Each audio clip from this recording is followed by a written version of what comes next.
Father in heaven, we come this morning just thanking you, Father, for all the grace and mercy that you bestowed upon us. Thank you, Father, for bringing us through when we didn't even know that you were needed. Touch this day. Bless the one that brings your word today. Bless all the churches that open in your name today. And Father, give us peace and rest and comfort as we go through this pandemic, Father. Allow us to remember that it is only about you where we get our mercy and our grace and our strength comes from. And it's through you that we survive. It's in the name of Jesus that we pray. Amen. Good morning, good morning, good morning. Good morning. And welcome to the Rowlett Friendship Baptist Church. Church for real.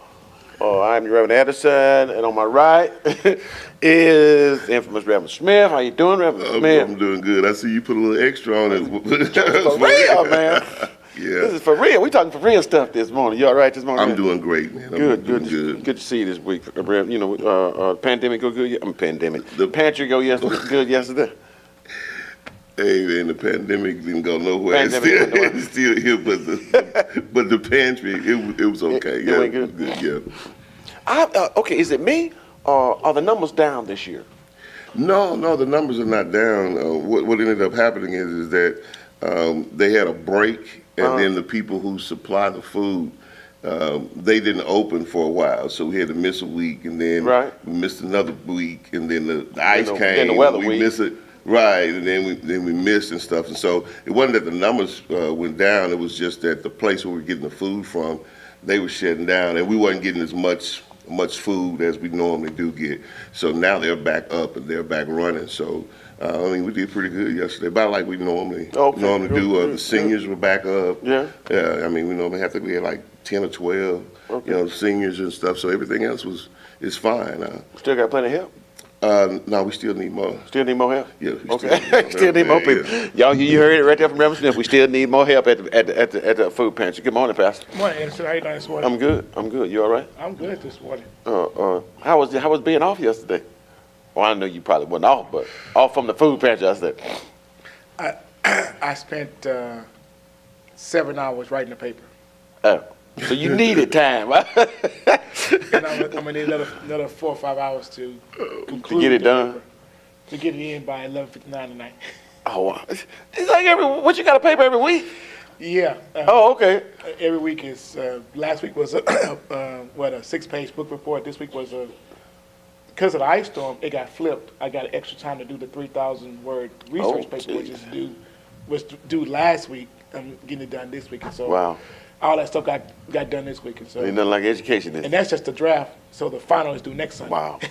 I've been noticing because I've been seeing every weekend and be like, oh man, I'm working up, 8-9 hours writing. Jeez, doctoring, right? Yeah.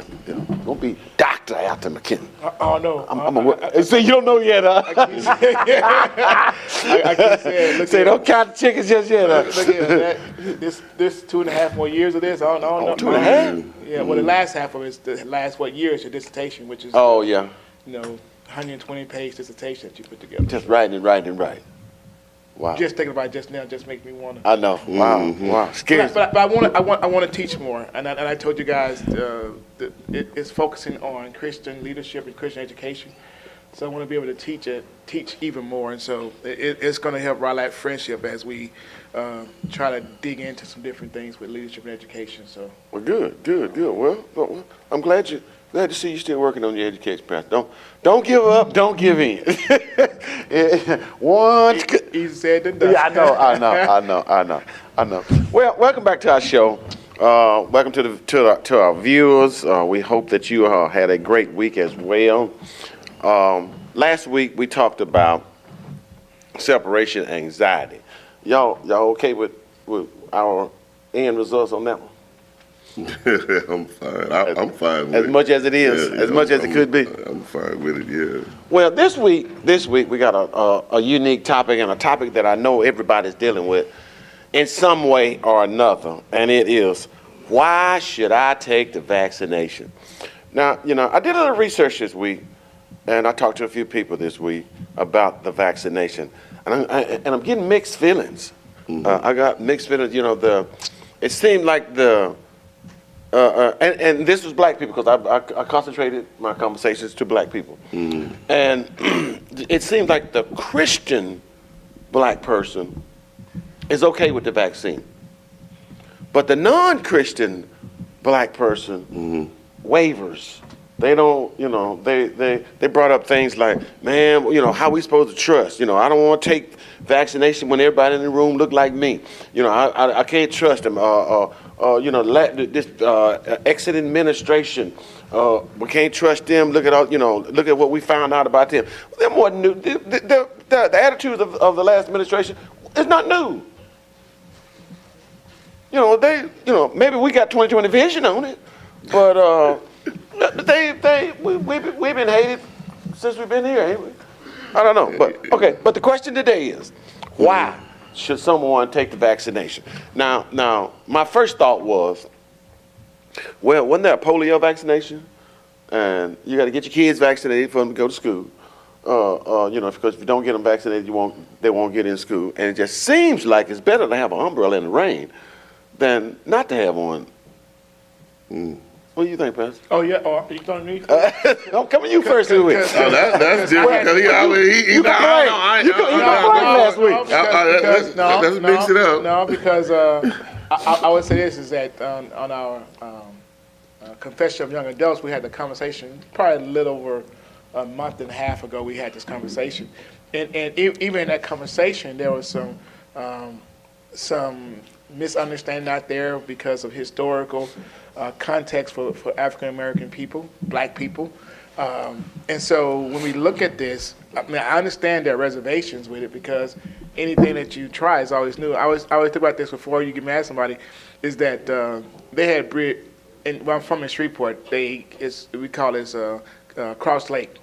And they just built a bridge on it.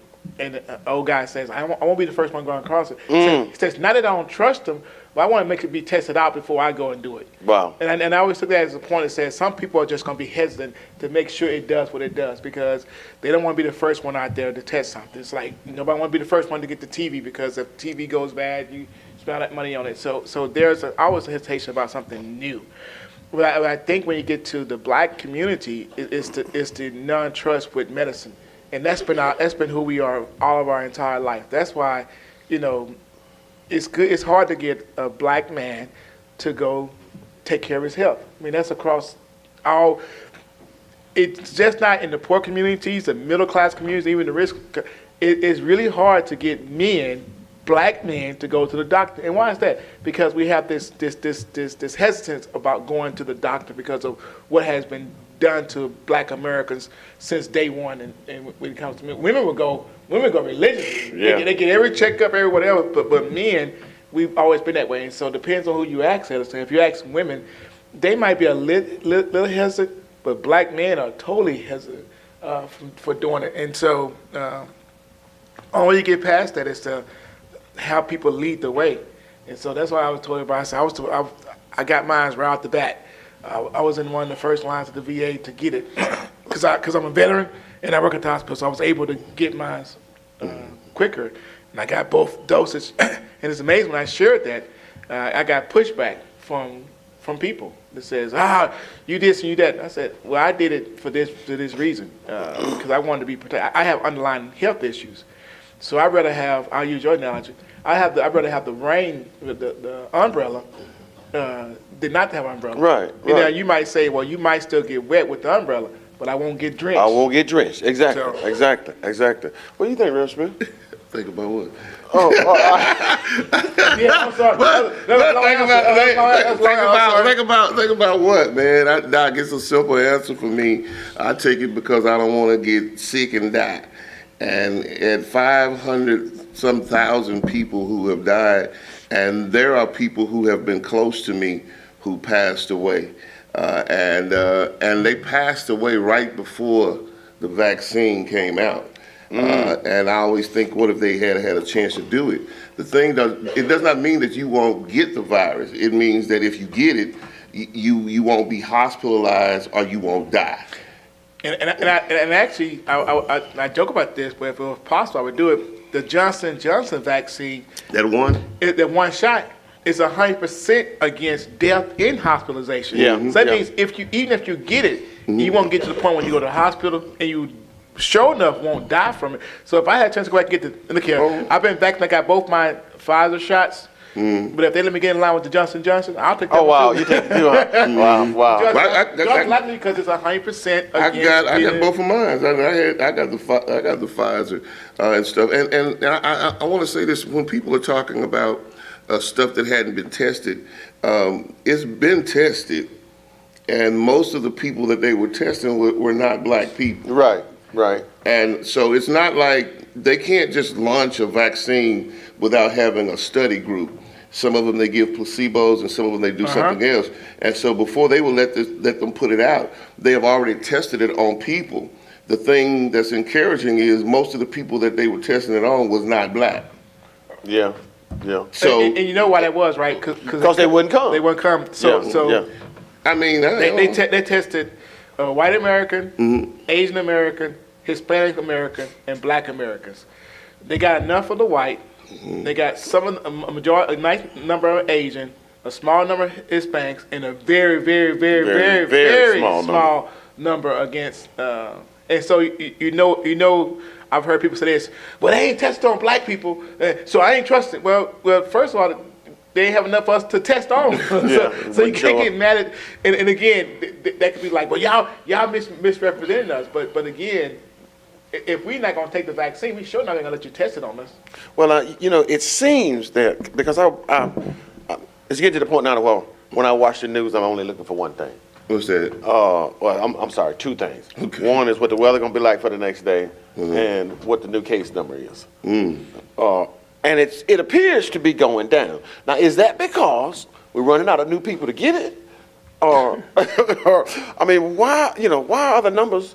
Because the numbers have taken quite a drastic dip. Because of what you saw when it's two things. When you take the look at when the spikes happen, a lot of spikes happen during after holidays. Yeah. And then with not so many opportunities to do that, they thought there would be another spike after the Super Bowl because people were still gathering, and so that spike hadn't happened, which is a good thing because even during those Super Bowls, you did see more people adhering to the face covering, even at those Super Bowls event, which was good. Where in the holidays, you saw people traveling no mask, doing all this stuff, and just doing crazy stuff. So you have that, but you also have now a certain amount of people getting the vaccine, and so that those two are helping out. But there's still enough people in America that still get it. Oh yeah. So they're still, but they're. I think people have taken it serious when you start saying 500,000 people in America have died from it. I thought people who were, and then you don't have this craziness from the top. You don't have a president running around. I was just going to say, I thought it's supposed to go away. That's what Trump said. Trump said. Drink a cup of bleach. He started off with drinking a couple of bleach and all that, and go out in the sun. It'll get off of you. And you don't have to wear a mask. That's what he said. Even he got it.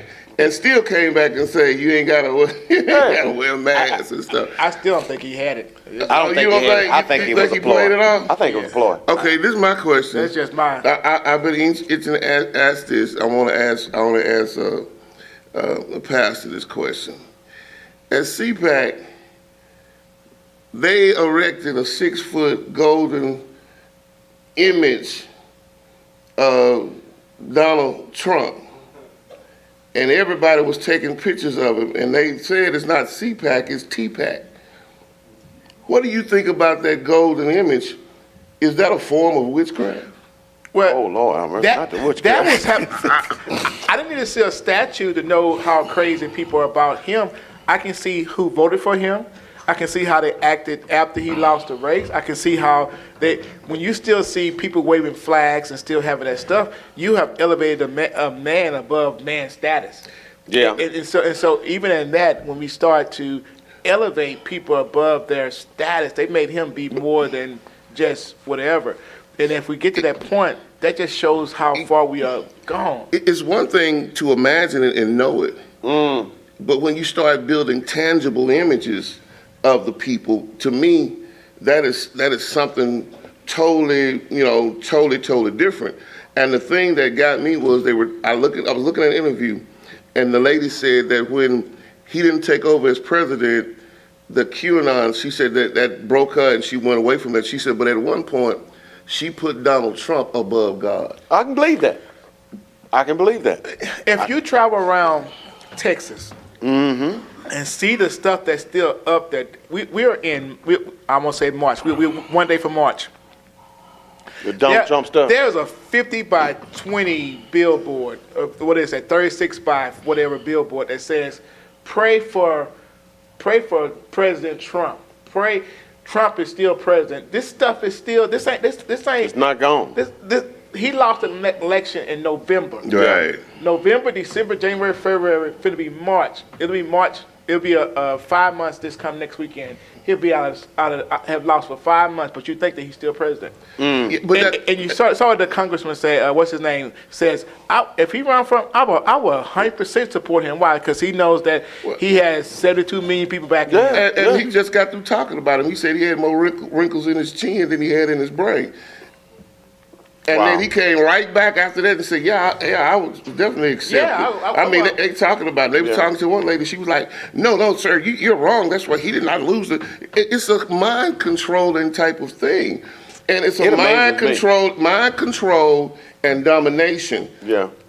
Is that a form of witchcraft? Watch this. Yes, because I think it's a form of stupidity. Because watch this. And this is where the Bible becomes so real. In the very end, and I'm not claiming this is the end times, I just think that we are going towards the end times. It says the very elect will be led away.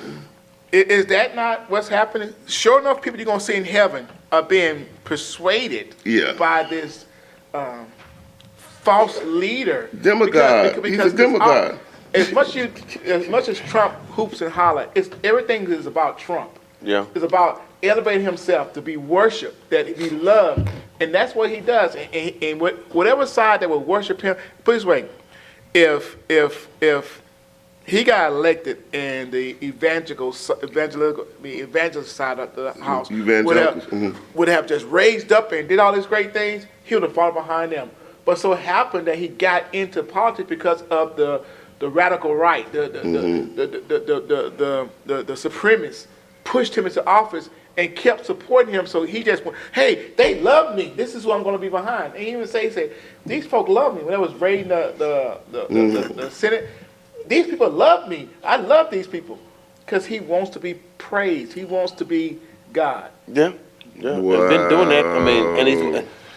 Just follow his history. He didn't change at all. I mean, you go back to the Miss America pageants, what was the show that you're on where you used to like to always say you fired internship. I mean, if you look at his character doing anything that you have seen him in, I mean, go back to the documentary they did on him. He didn't change. He's been the same man the whole time. But he had a bigger platform. Bigger platform, and with that changed everything. Yeah, exactly. But in talking about this, we don't have to go too far. Here in Texas, the big hoopla that's still going on with Cruz. You ain't got to go far here in Rowlett.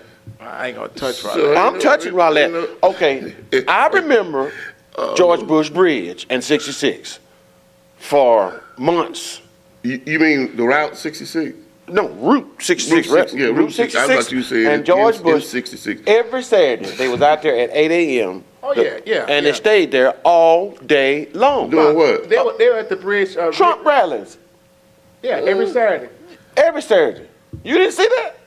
Oh man! You didn't see him on the bridge on I saw him if I went back that way. Back that way. On 30 and that was a small group down there at 30 and Ridge. You should have saw the group that was on 66 and George Bush. So where's the church at? in all of Church. this? Oh, ain't no church. I'm talking about with the golden image and all of this. I mean, where are some of the big leaders at? Why don't they speak out against it? What's really going on here? Because it reminds me of some stuff that happened in the Bible days. Yeah. And this is my thing, Smith. If I do something, if I say something that's incorrect, I try myself to correct and says, hey, you know what? I said this, I did this, and I move on. It's almost like there are two. If I supported him, so I can't go back and unsupport him, because if I unsupport him, then I'm wavering. I'm wavering around. At some point, you gotta cut bait and just go about your business. Yeah, yeah. You know, in fishing, I can be out there all day long. If I don't catch it, at some point, this idea of cut bait means that okay, that's it. I'm done. I gotta go. And so they are just headstrong on the idea of what we are. Pride comes before the fall. Okay, what do you think about this? Our governor, Abbott. What's his name? Greg Abbott. Yeah. He's talking about at the rate that we are going, by the end of summer, he's going to lift mask restrictions. Okay. You got your shot, so you. I mean, he can go ahead and lift it if he wants to. I'm still gonna wear my mask till we get some definite answers on stuff. Yeah. I mean, even though I've had the shot, I mean, I'm not a dummy. I'm not gonna, not gonna go out there. It's just like, you ain't gonna go jump in the ocean just because you got a life jacket on. Right. Yeah, I'm gonna try my best to stay in the boat. No, I hear you. I got to tell y'all this. Now, back, a year ago, or even 6 months ago, when I was, when I go to the different customers' houses, when I'd get there, they was masked up as soon as they heard the doorbell ring. Right. They masked up when they opened the door. They open the door and then they step back. Right. Now, since the ice, I saw a big change since the freeze. Now they are, let me go get my mask. Well, if you comfortable, you don't really have to wear that mask. I said, no, I ain't comfortable. Well, have they gotten a shot? I don't know. And so this is when I heard Greg Abbott say what he says. This was on the heels of Johnson & Johnson releasing theirs, which again I'm a Johnson & Johnson guy, so when they came out there, it's like, okay, that'll be one that's out there, and they have, where the other ones failed to produce as many vaccination shots as they did in the beginning, Johnson & Johnson has not stopped producing it. Even when before they got the first okay, they had millions of things already ready to go.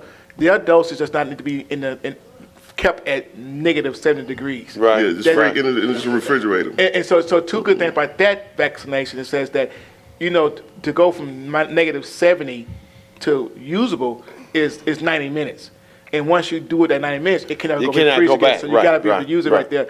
Johnson & Johnson makes it now that even your mom and pop doctor shops can use it. And that's why I'm so high on this idea of it coming out, is that now in Texas we're able to get the vaccination in more hands, to give it to more people to take more shots. And I hope that's what he's saying. I hope he's not taking a stance that making this more of a political thing by saying that we're a red state, and so you got a blue state president, so we're going to be red state, we're going to do our own different thing, because all you're going to do is make it dangerous for other people. So I'm hoping he's thinking that now we got 3 vaccinations out there. The third one can be used at any local hospital, so you get more people shot. So I don't know his preference for that, because I didn't listen to his conference. But I hope the idea is the fact that people are telling him that if Johnson & Johnson comes out and they have mass produced, I think they got up to 40 million shots already, and could do 1 million a day. Yeah. That's gonna supersede what anybody needs for the year. But Fauci says that his conservative says that we're going to mask till the end of the year, till 2022. People are already doing what they want to do. I passed by Chili's, it was packed. I passed by Texas Roadhouse, it was packed. I passed by the Cracker Barrel, it was packed. I passed by Soul Man Barbecue, it was packed. I passed by Walmart, it was packed. It was packed. So people are already doing what they want to do. And I went in one place to get a to-go order, and nobody had on masks, and they was trying to socially distance them, but the more people that came, they was moving them things back. Man, sit right here. If you felt comfortable, Well, sit there. You could sit there. All of these places are packed, so they're doing what they want to do anyway. So why wait till the summer? We already doing it. Well, here's the thing, and this is where the bottom line hits, is you can only survive for so long with social distancing. That's true. And I hate to say, As a business, I hate as a to say business, yeah. says this, that you come to the point where it becomes a financial hardship for you to social distance. Yeah. Because what it does mean, the idea, I saw a commercial about the Bar Association in America, that bars will never open again because they cannot sustain the rent and all that, because most states have shut the bars completely down. And so you can't pay your rent when you have no money coming in. You can't pay your, you gotta have so much, you gotta purchase so much liquor and all that stuff. You can't do that when you have no money coming in, and so you are faulting on contracts. So, and people would say, well, what are you saying, Ray? I'm saying that there's a double edge to anything that we do. Yeah. That to stay healthy means that some business will never come back. Right. If some business come back, that means we cannot be healthy. So it is a fine line. Do I tell you as a business owner that I'm going to run you out of business because you can't have more than 5 people in your shop? But to break even, it takes you have to have 10 people in your shop on an average every hour for you to break even. And if that doesn't happen, you're losing money. And so it's never clean as we want it to be. That's what the Bible tells us. I mean, this is not something that's clear and easy, but this is what you have to do in order for it to survive. So. Okay. I mean, yeah. Good topic so far. I got a name that I want to put out here, and I want to know if this name means anything to y'all. Kismika Corbett. You know that name, Russell? You know that name? You know that name, Pastor? You know her? Who's she? You know that? She's a very intelligent doctor. I think she got 2 different doctorates, and so she's the one working on the vaccine? Yeah. No, she did more work on it. I mean, come on. What you? She was the one. She was. You done looked up something. Now you try to act like. Yeah. You done looked it up. He try to act like he. Doc, I was just playing. You already know who she is. I knew you did, Reverend Smith. What was you saying, Pastor? Just in the nerd in me, because she helped collaborate on the code breaking to actually create the vaccine stream that she shared not only with Americans, but she was in collaboration with a bunch of other people, but she helped break the code in order to create the vaccine. She was a team leader. Yeah. As team leader, her name goes down in history as the one that actually broke the code for the vaccine. And this is a black woman. It's Black History Month. So. The Black History Month. I got one more day, man. Let's stick one more in there. One that a lot of us probably didn't know already. You can't get it in there. Okay. All right. Well, we got to take a break. We'll be back in 2. Stay tuned.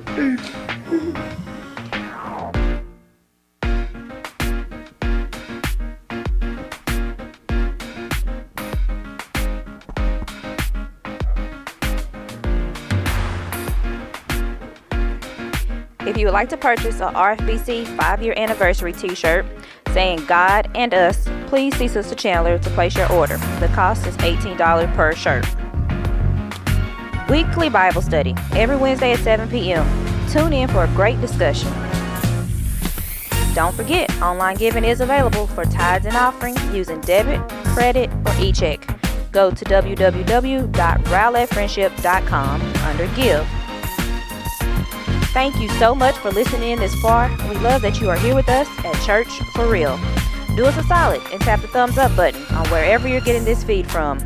And please subscribe so you don't fall behind on the weekly content we'll be delivering from right here at Rowlett Friendship Baptist Church.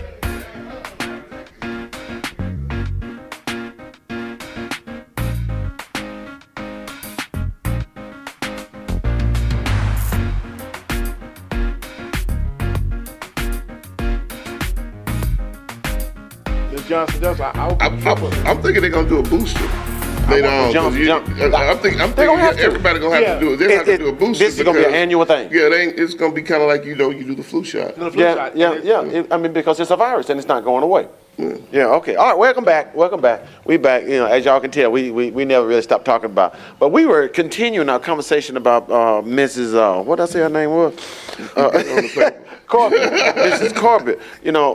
Like you were saying, Reverend Smith, that a lot of people think that if they're not taking the one that she, that's got her name on it, they don't want to take it. But what her team did was broke the code that allowed for all of the vaccines. Right. So all of them are based on the code that they put in there. But what do y'all think about this?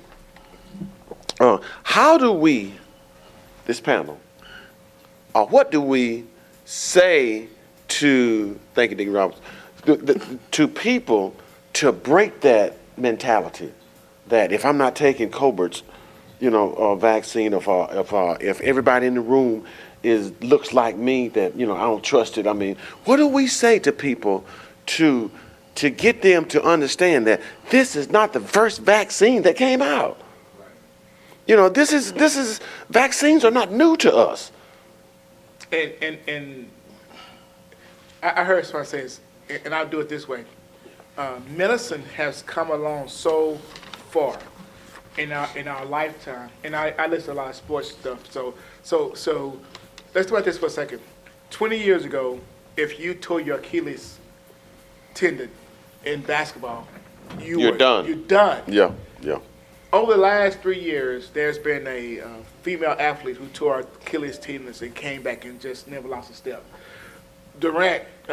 Kevin Durant tore his Achilles tendon a year and a half ago, and he came back, and before he pulled his hamstring and all this other stuff, he was on fire. He was like he didn't miss a step. So what it says that medicine has changed from 20 years ago to now to that point. Do you think if it's changed in physical medicine, don't you think that the backside, the actual metabolical aspect of medicine has changed? And so what they do with vaccines now is different than they did 20 years ago. It's more advanced. You got smarter people breaking codes, doing things, and so if the chickenpox vaccine that we took 20 years ago was working and it's still getting that out. I haven't had the boost on the chickenpox shot. I haven't either. Ever. And I ain't got a chickenpox since. No. So I say people are so worried about, man, they doing stuff different now. They doing, and I'm glad that we are smarter now. Now we're not flying jets and stuff yet, but we are way above what we used to be. And so this idea of the vaccine is that now it's really prudent for us to take the vaccine because it seems like, based on what you said, Pastor, it's beneficial. It's more beneficial for us now because I don't know, Pastor. We was talking about age this morning, so you may not been around, but I have a scar on my left shoulder from when they took them vaccines, and the scar was made by the gun that they used. All right, they didn't stop the vaccines. They just changed their method. Now it no longer leaves that mark on your arm. What kind of shot you was taking? It was that same vaccine that they have to go to school. What was it? The mumps, measles, chickenpox? I ain't never got shot with a gun. I just got a shot. Reverend Smith, I'm a couple days older than you. They did things a little bit different. I had this conversation with my brother and sister yesterday. My older siblings have that mark. Really? But my youngest brother doesn't. Yeah. Wow. Because the scientific advances had taken them off that gun. Had taken them off that gun. Because when I took it, the gun it looked like you ever seen a supersized glue gun? Mm-hmm. That's what it looked like. Air pressure. Really? It was based on air. Wow. Yeah. And they put that thing up there, boy, it sounded like they vaccinated a cow. It made that noise? Yeah. Wow. And it left a mark. Wow. It left a circle on your arm. And if you probably if you're old enough, you probably have that mark on your arm. Well, I use that same idea as that same process that they used then. I've been going to the military. That upgraded gun was still there, but it wasn't that same air pressure. Right. It didn't leave a mark. Right. It was the same generation of that thing. So again, technology. When we grew up, we had Atari. the pong and dot, dot, dot. Now, I mean, the games they have now are so realistic. Matter of fact, you can put the headset on your eyes. And you be in the game. You are in the game. So Yeah. you go from, I say this, it says that if we are smarter now, our cars are smarter, our phones are smarter. If you had showed a person this phone in 1970, they think you were from outer space somewhere, because the idea of not having a I guess y'all can't see that if y'all not. Look at the roller dial phone. Yeah, right. The roller dial. I grew up with a roller dial phone. That to now I just say, hey Google. Well, I shouldn't say that because Because it'll call. Yeah. You say, hey something, call, and they call. And you don't even have to. Don't need. Yeah. You can tell, hey Google, what's the best way to go here? Yeah, See, there you go. You getting it started up. Hey Gumbo. I was say call him gumbo, because if you say the word, it goes to work. So in every aspect of our life, we're smarter. Yeah. You know, the food that we get, all this stuff. When we come to our medicine, I ain't trusting that. But you trust them in your cars and your refrigerators. Your whole house is smart. Your whole you walk in your house, your lights turn on, and you look at your TV automatic come at a certain time, and it goes on. Your whole surrounding is smart. When we come to the medicine part of it, I can't trust that. But you trust everything else. You know, Pastor, I didn't really think about it until you just said it, but I can walk through my house talking and be turning lights on and off, music on and off. Don't touch nothing. Don't need my phone. Just the sound of my voice. Yeah, they got algorithms and all that kind of stuff. All kinds of stuff going on. That does that. But when it comes to medicine, again, I don't think it's anything that you can say to a person that's going to make them want to change their mind. It's just like anything else. Some people are headstrong and hell bent on doing what they want to do. I have a friend that's in Arkansas, and his wife, because she works in the nursing home, she's a nursing home. They made it mandatory that if you work here, you need to get the shot. She didn't get the shot, and then they came to her. And one of the directors says, "Hey, listen, you're a good nurse. Take the shot. It's okay." She quit. Oh wow. She said, "I'm not gonna put nothing in my body that I don't understand." Right. And so he called me and asked me, what did I think? I said, well, she shouldn't have quit. She should let him fire her, so at least she got unemployed. If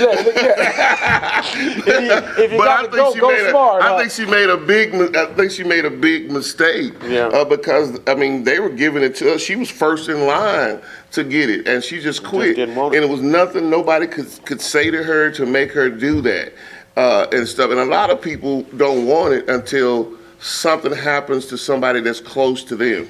Yeah. It's like somebody get it and die in their family, or somebody get it, like they might not do. So I don't think there's a lot that you can say to make people believe in it. Yeah. I think it's something that they have to involve in it. They have to, actually get to the point where it becomes tangible to them. I have been overwhelmed,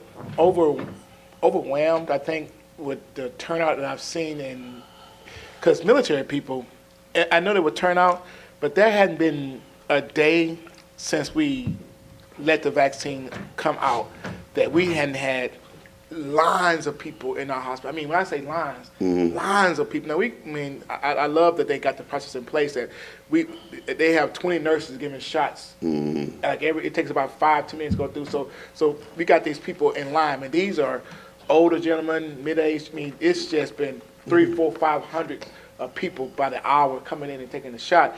So that lets me know, and that's been Asian, black, whites. It's just been averaging probably 800 people a day getting shots. And so I've been encouraged with that piece because it is a cross-cultural alliance that we have done it.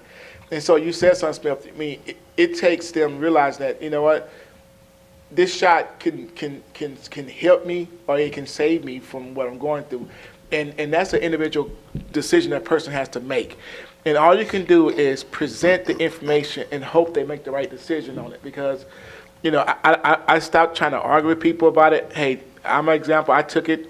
Yeah, it's been going on a month and a half since my last shot. So I'm good. I'm still moving forward. I still put my mask. I really am ready to get rid of my mask. I'm tired of wearing it, but I know that even though I know I'm protected, I also want to show other people that this is the right way to do it. This is the right way to do it. And so even though I'm 100% confident in the shot, but I also understand that I want to be able to be an example to other people that says that everybody don't have the shot. So, and everybody, because if you just go out there and let people say if you have the shot, you don't have to wear a mask. Ain't nobody wearing a mask because everybody say, I got the shot, I got the everybody shot. tired of wearing that mask And anyway. so everybody stopped doing it. So, Yeah. Well, of course, we got to always say, give what thus says the Lord.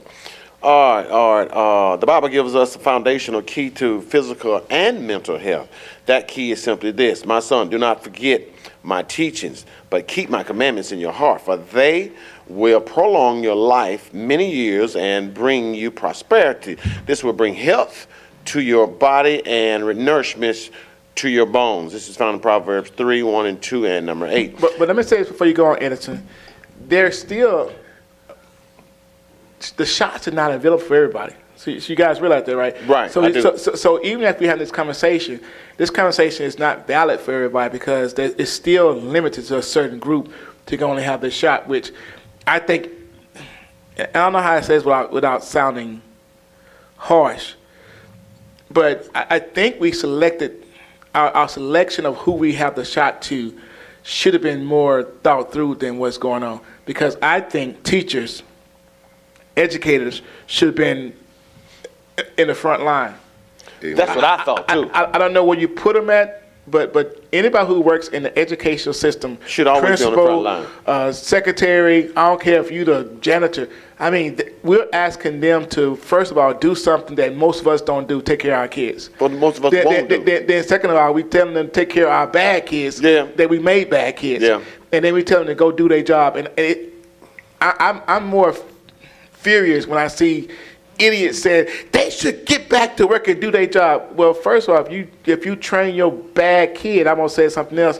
To be right, they'll be better at their job. They could be better at their job, more proficient. But then we don't put them as priority. What? I don't get that. We don't pay them enough. We don't support them enough. But then we want to put them in harm's way. And for the CDC lady to say, I don't see any reason why they can't go to school. Well, every time I turn around, there's a teacher who has died from COVID or hospitalized for COVID. Give them before anybody else. You didn't went with the seniors and the next other people, the fire people. The next people you should get shot before you get anybody else a shot as a teacher. Should be the teachers. So that's my venting moment for the moment. Says that there are certain levels, and then from that standpoint on, just let it open. And I know what would happen. I already know that the well-off will get theirs first, and then those poor people. That's always. So That's always. it's happening right now anyway. The distribution of it is crazy. So I know I'm getting on my soapbox for no reason whatsoever. But right now, there's people who can't get the shot. So even if we talk about that this morning, they don't have a choice. They keep saying what they want and will do, but there are certain level of people that, young folk can't get the shot unless they have some underlying issues or they run front line. So they might not have an opportunity to do it anyway. But I would suggest that given the opportunity, everybody should take it. And I know people keep saying that eventually it'll go away. I think COVID, because of what it has mutated to, will be around just like the virus, like the flu virus. It's going to forever be around, just mutating through it. So if not this year, please in the future, as we continue to deal with COVID, like we deal with the flu still kills. Yeah. But so we still have to be cautious that the COVID will still be around, even if we have the vaccine. We don't have a cure for COVID. And it says again, there is no cure for COVID-19. Once you have it, we have medicines to treat it, but there is no cure for it. So people will still die from it. So, well, that's just like the flu, ain't it? We don't have no cure for the flu. We have medicine that you can take if you have it, but there is no cure for it. Yeah. On the average, about 80,000 people. I think it's about 80,000 people on average die from the flu every year, something like that. Yeah, every year. Well, I'm going to finish up the scripture thing here because this next part is pretty interesting. It should not surprise us that obedience to God's commandments and laws would promote health. When we obey them, we operate in accordance with His instructions as our Creator. He knows what's best for us. Now, all has been heard. Here is the conclusion of this matter. Fear God, keep his commandments, for this is the whole duty of man. Ecclesiastes 12 and 13. I mean, it's just that simple. My brother said it, man, I wish I could say it exactly like he said it yesterday, but he said his trust is not in the vaccine. His trust is not in man. His trust is in God.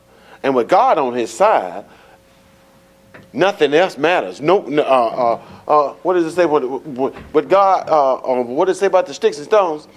Oh man, I can't. What does it say about the who? Sticks and stones. I just translated my version of it. Okay, but it says when God is for me, the world can't touch me. Be against me. Yeah, the whole world can't be against me. So I like that what he said, and because what he says rings so true, that if we put our trust in where it should be in the first place, in God, if we put our trust in God, it don't matter what vaccine which one we take. It don't matter, but we still have to give Caesar what's due Caesar, right? Well, I take it a step further from where you're taking it at. We are commanded to go, baptize, teach. How can we go if we're sick? If we're sick. How can we go if we're down? And again, if God was against medicine, why did he have Luke on as a disciple? Yeah. If God is against medicine, why does he tell us to be healthy in all that we do? If God was against all these things, why would he give man even the ability to do those things? And so, I don't know. I just, again, when it comes to the vaccine, when it comes to our health, we got to be very smart in what we do. Each person is different. God deals with each person differently. And we had to we in a group of people had a conversation about this faith. Faith is not a prescription that fits everybody in a certain way. Faith is not this one thing that we put in a bottle and says, well, this is what faith is. Because faith is the substance of things hoped for. Smith, what you hope for is not what I hope for. Right. And so therefore, when he says that faith is the substance of things hoped for, it's an individual hope that we have in Christ. We all see God from a different standpoint. And when we say that, I hate that we try to put everything in a bottle and make it this one thing that reaches for everybody. Christ is the single, I can't even talk this morning, the single thing in our life that makes everything relevant in our life. And so I'll leave it at that. I'm kind of getting into my. I'm trying to get into my sermon a little bit. And I don't want to preach two sermons today. God has blessed the people like Kismika Colbert with the ability to create a vaccine for this virus. We should be wise to know when he has sent us a ship in the middle of a storm. We might want to get on board. Okay. I said we're going to send us Smith, what do we do about this? Okay, God is smart enough to give you the ability to learn a song and to play a song, and we relish that. But he gives me something else smart to do something. Oh, I can't. So you know what I'm saying? I mean, how do you explain that we'll pick and choose what God's gifts is to us, I guess? I think the key thing in that was what was said is that it said we should be wise, but we're dealing with complex people, and some of them don't even have enough sense to come into the house when it's raining. Oh, wow. But that's true. And that when is you so see true. them, they dripping with water, and they say, I ain't wet. He should be wise, but we're not dealing with a lot of wise people. Black folks are some of the hardest people to work with because they develop their own opinions. They have no basics for what they develop on. I've been in churches and a guy got up, and this is for real, it happened. He got up and it wasn't his first time preaching. He said, Shadrach, Meshach, and a billy goat. Oh, and a billy goat. And a billy goat. Oh, wow. And so everybody started laughing. He said, I said, and he came back and he gonna fix it now. again. after it was over with, I said, hey, man, that's not a billy goat. Wasn't the billy goat there? And he said, no, man, that's what it said. I said, dude, show me in the Bible. Yeah. And when he got there, he said, that's a billy goat. Black people are hard to work with. They said in their opinions. Wow. We should be wise enough, but a lot of folks, I'm just telling you, they not wise. I'm just saying, I'm just putting it out there. But that's where we come in at. We as leaders, we as people that's out in the limelight, we have to make an example of ourselves. But that's the problem, Elson. What Smith just said. I know, I get that. He didn't say somebody from the street. Yeah. Yeah. They ain't said a person who first time preaching said this. Right. And a person who new to the stage. Yeah. So when that happens and people laugh about that and do that, I mean, some of the biggest jokes that goes on in Hollywood is based upon somebody preaching or whatever. Yeah. They got this idea in their head of what preaching is all about, and even though that's only a small percentage of people that's like that, that's a stereotype that when you say you're a preacher, everybody, it carries over to that. That's the guy. That's the person. And so it's about perception. And so, but if we don't have, and this is what has to happen. And Elston, you've been in my class, but you have to call out people. Yeah. And God has called us to call out people.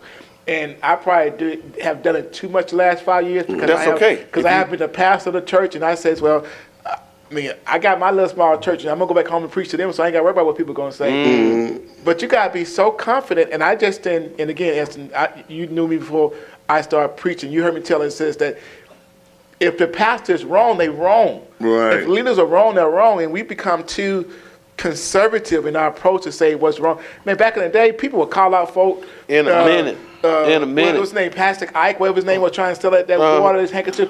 All the preachers in America were saying, that ain't right. He needs to stop all that stuff. Benny Hinn on TV. People will call. Now people just say, okay, that's fine. They're not doing the Lord's work. Yeah. They're doing the pocketbook work.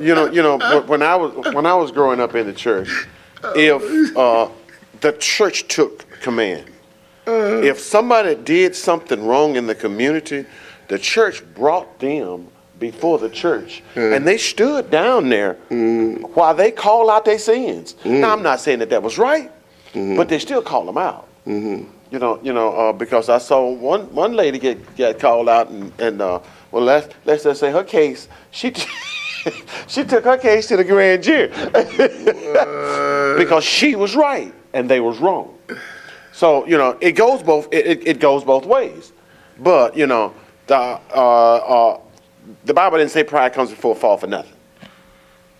If you are too proud to be able to say, hey, I was wrong. Well, give me my little 30-second here, because I told y'all how y'all feel about Cruz and him going to Mexico during the winter escapade a couple weeks ago. Yeah. I was not surprised. No, I'm saying, are you angry at him, or if you given the same means to be able to do that, would you have done what he did? Probably. We are all different up here. I'm just saying. I don't think that if I'm elected by the people and that's what I do, just because I have the means, don't mean I have the right to do it. No, he didn't say, do you think you had the right? No. What I'm saying just because I have the means, it doesn't mean I have the right. I agree. I don't mean to have the right to do it. Now, with my personality, I'd have been in the trenches. I'd have been here trying to do stuff. I'd have been trying to do stuff to help people because I'm a people person. Yeah. And I couldn't see myself going off. But listen, he meant what he did because at CPAC, he made a joke about it. Yeah. He said, Florida's nice, but Cancun is much nicer. Yeah. Now, before all that happened, then he was trying to explain why he did it. He's making up lies for. Now he gets the stage. His wife did it. His kids did it. Somebody said so. He had like 8 lies. He told a whole bunch of lies before the truth came out. Friends are the one his friends who she was texting. They're the one that turned him in. Yeah. But power means if you have power, that means somebody doesn't. Power is an intoxicating thing. It's intoxicating. It's worse than any drug that you think cocaine and heroin's bad. Give somebody some power, and they don't have to have a lot of power. Just a little bit. Just a little bit of power. Right. Well, there was a big uproar about the debate was, well, if you were in the same position, would you have done that? Right. Well, if I'm an elected official, this is the whole thing. If I'm an elected official, then I gotta be with the people. Right. But if I'm just like Cruz, you don't care. We, okay. Tell me an elected official that you completely trust. One. there's some. I mean, I don't need but one. I have a handful. I really am enamored with the governor of Maryland. Oh, I know you. Yeah. Yeah, he comes across every time I've heard him, every time I see him. He's a Republican, and it's very few Democrats, Republicans that I can hold in high regard. I hold him in high regard. Okay. If he ever ran for president, You should vote for him. Okay. I'll wear the pin. What is it? Vote for. I think that's the thing. Vote for. I would wear it because when both whites and blacks and Hispanics support him wholeheartedly, that means that he don't have a piece of him that says I'm one way or the other. Right. And everything he's done in relationship wise, he's done that. It's been on the money. It's So been it's been on the right. money. Now think about this. It's three of us up here, and we don't know everybody in the world. But out of us three, we were able to come up with one. So that says that the balance. Yeah, because I don't know Yeah. a lot. I mean, again, Well, I mean, there's a lot more and I'm stuff, sure and that's it is. something that we have to go in depth to see what's going on. But again, that one just came to mind. Yeah, because yeah. I get what you're saying, but what I'm saying is as a whole, okay, y'all hear? they're not trustworthy people. Yeah, as a whole, they're not trustworthy people. But we thank you guys for the topic today and the conversation. And remember, if you have a topic that you would like to discuss, eric.edison@RowlettFriendship.org and give us the information that you have, and we will definitely look into that. That ain't my email address. Oh, is that why I ain't got no information? Okay. Eric.Edison@Rowlett. What is it, Pastor? Okay, do this. So I help Reverend Edison out. Send it to RowlettFriendship@gmail.com. They didn't send it to me. And I'll get it to him. Oh, you send it to me? At gmail.com. And I will relate the information to Reverend Edison, and he'll know his email address next. Next week, I'm gonna write my email address down. Mine used to pin stuff on your shirt to help you remember. No, I'm gonna put it in the lesson next time so it can be posted so y'all know my email. Because apparently I don't know what my email address is. But at any rate, we thank you. We thank you for joining us today. We will see you back next week. I have a surprise topic for you next week. I'm not gonna give it to you right now, but see you then. And join us back in 30 minutes for our in-person and online church service.